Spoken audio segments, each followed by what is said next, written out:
El cotrimazol es un fármaco que pertenece a la extensa familia de los antibióticos y dentro de los antibióticos pertenece al grupo de los bacteriostáticos, es decir, antibióticos que en vez de erradicar una enfermedad bacteriana de tipo radical, la mantienen latente hasta su completa extinción.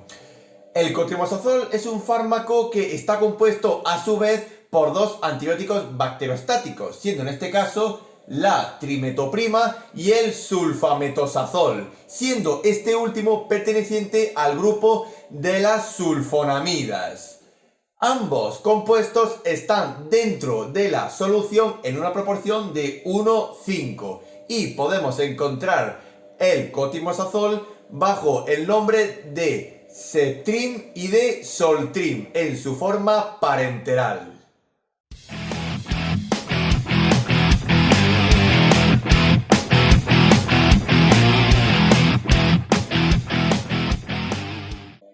Al igual que el resto de los antibióticos, el cotrimazol está totalmente indicado en el tratamiento de cualquier enfermedad de tipo bacteriana que esté causada por un patógeno que sea susceptible a la acción del cotrimazol, es decir, de la combinación de la trimetoprima y el sulfametosazol, como por ejemplo enfermedades causadas por estreptococos y estafilococos.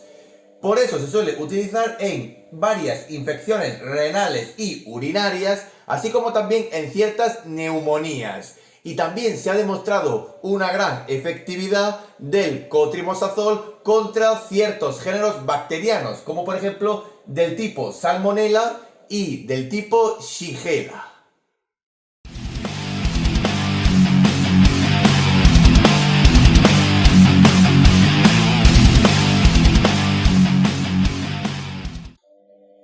El cotrimazol o la combinación de la trimetoprima y el sulfametosazol está contraindicado en ciertas situaciones, especialmente en una de ellas, la cual hay que tener muy en cuenta. Por ejemplo, el cotrimazol está contraindicado en la propia alergia a algunos de los componentes, sea la trimetoprima o el sulfametosazol.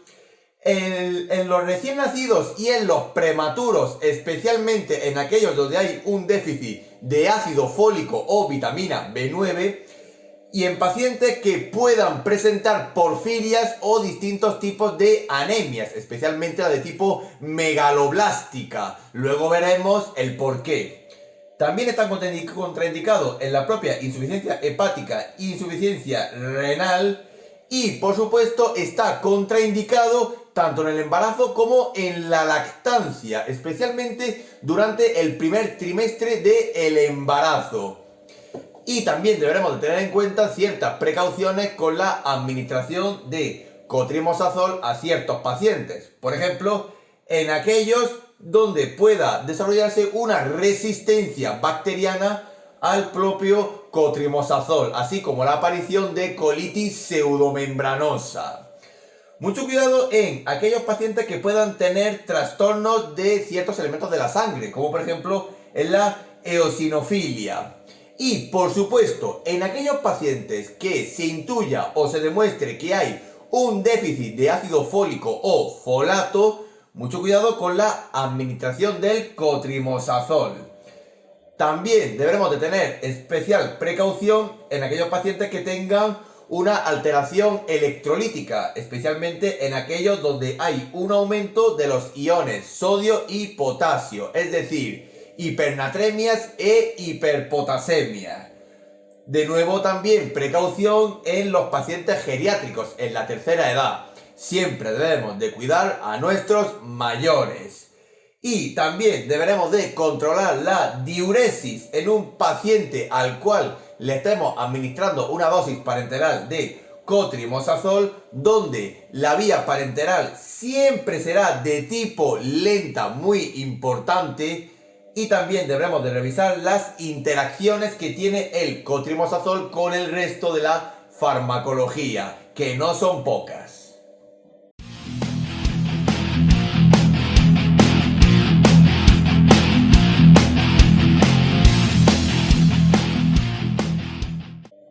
El mecanismo de acción del cotrimosazol es tan simple como evitar la génesis o creación de uno de los mayores elementos vitales de todo organismo o ser vivo, es decir, el ácido fólico, también conocido como folato o vitamina B9. Todos bien sabemos que la vitamina B9 es esencial para el correcto funcionamiento celular, división y reproducción celular y el crecimiento de los tejidos. Por lo cual, si se inhibe el ácido fólico o la creación del mismo a nivel procariota, evitaremos que la propia bacteria sintetice ácido fólico para ella misma y a corto plazo ella misma morirá. ¿Cómo lo consigue el cotrimosazol hacer su efecto terapéutico? Mediante la inhibición de dos enzimas específicas. Una de ellas la inhibe la trimetoprima y otra enzima está inhibida por el sulfametosazol. Esta inhibición suele ser de tipo competitiva y reversible.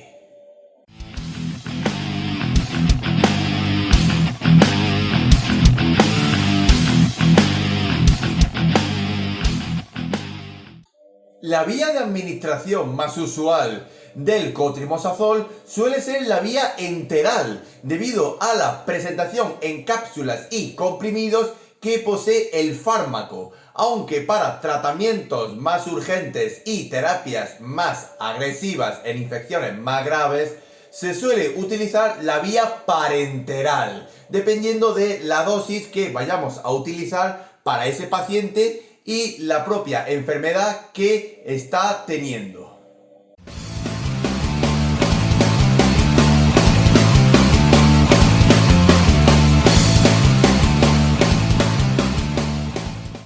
La posología más habitual de cotrimosazol suele ser muy diversa y está sujeta a un montón de bibliografía existente, por lo cual se requeriría una revisión bibliográfica de todas las dosis que podemos utilizar del cotrimosazol.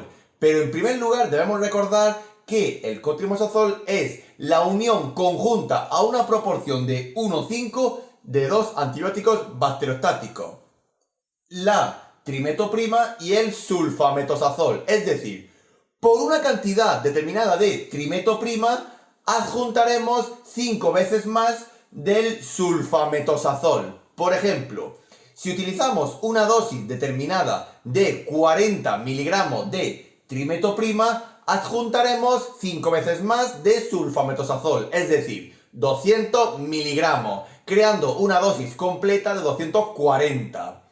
Que por ejemplo utilizamos 80 miligramos de trimetoprima, adjuntaremos 5 veces más de sulfametosazol, es decir, 400 miligramos, teniendo en un conjunto total de 480 miligramos de cotrimosazol. Unas dosis aproximadas de las dosis que podemos utilizar de cotrimosazol sería para adultos en oral y de forma intravenosa podemos utilizar 960 miligramos cada 12 horas, mientras que en pacientes pediátricos menores de 12 años podemos utilizar 480 miligramos cada 12 horas. Y en niños de 6 meses a 5 años utilizaremos una dosis relativa de 240 miligramos cada 12 horas. Que por ejemplo tenemos una infección de tipo grave y necesitamos una administración agresiva de cotrimosazol, podemos utilizar una dosis máxima de 1920 miligramos, es decir, casi 2 gramos cada 6 o 12 horas, dependiendo del pronóstico que tenga esa patología bacteriana. Y en las infecciones urinarias y también las diarreas se suele utilizar para adultos 960 miligramos cada 12 horas, mientras que en pacientes pediátricos mayores de 6 meses utilizaremos una dosis relativa de 30 miligramos por kilogramo cada 12 horas. Y ambas dosis, tanto de niños como de adultos, se utilizarían durante aproximadamente unos 3 días. Siempre debemos de recordar que existe mucha bibliografía existente sobre el uso del cotrimosazol, así que siempre se recomienda una revisión bibliográfica de la terapia que podemos utilizar con el cotrimosazol.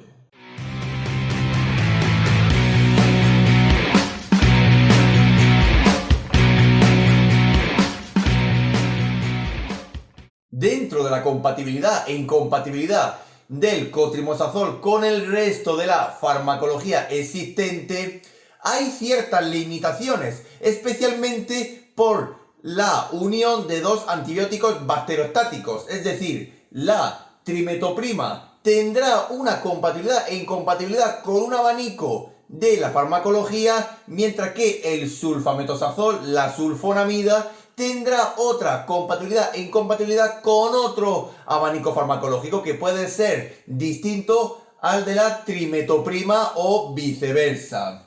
Así que por lo cual se recomienda una revisión bibliográfica de la administración de cotrimosazol, aunque por vía parenteral se suele inyectar de forma única, es decir, sin ninguna conjunción en terapia y en solitario.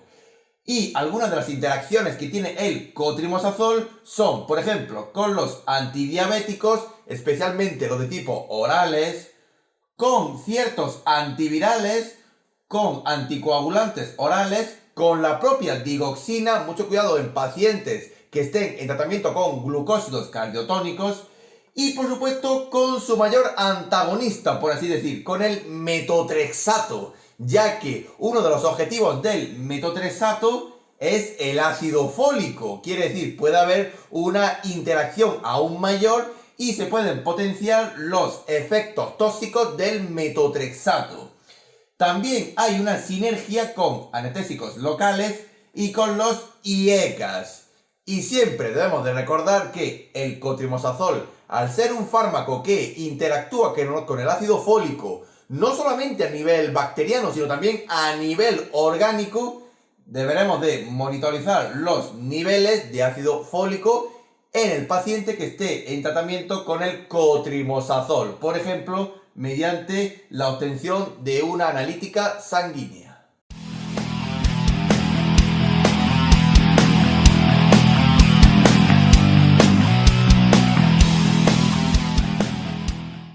Sin alejarse mucho de la carretera de los antibióticos, especialmente de los bacteriostáticos, el cotrimosazol presenta ciertos efectos adversos que deberemos de tener en cuenta en la administración a un paciente, especialmente si ya hay precauciones previas que puedan agravar una situación que pueda derivarse del cotrimosazol.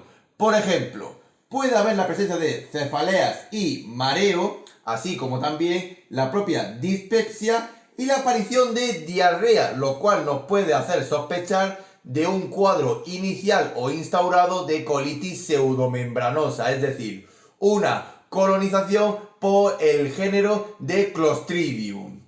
También puede haber la aparición de candidiasis, lo cual también mucho cuidado en pacientes que sean propensos a infecciones fúngicas.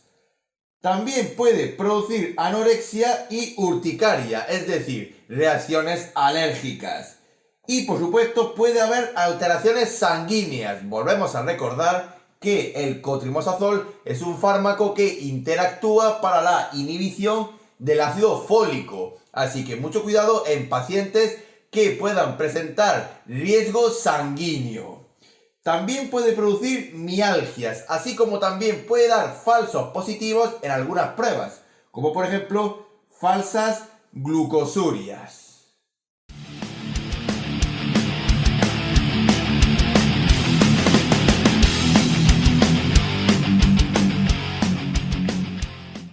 Por último, nos queda decir que el cotrimosazol es un fármaco que se puede dializar de forma parcial, es decir, mediante la técnica de diálisis intermitente sí se puede dializar, pero mediante otras técnicas actuales, como por ejemplo la hemofiltración venovenosa continua y la hemodiafiltración venovenosa continua, se ha demostrado que no se elimina por estas técnicas y sí requiere un ajuste de dosis especialmente en aquellos pacientes que presentan un alto grado de nefropatía.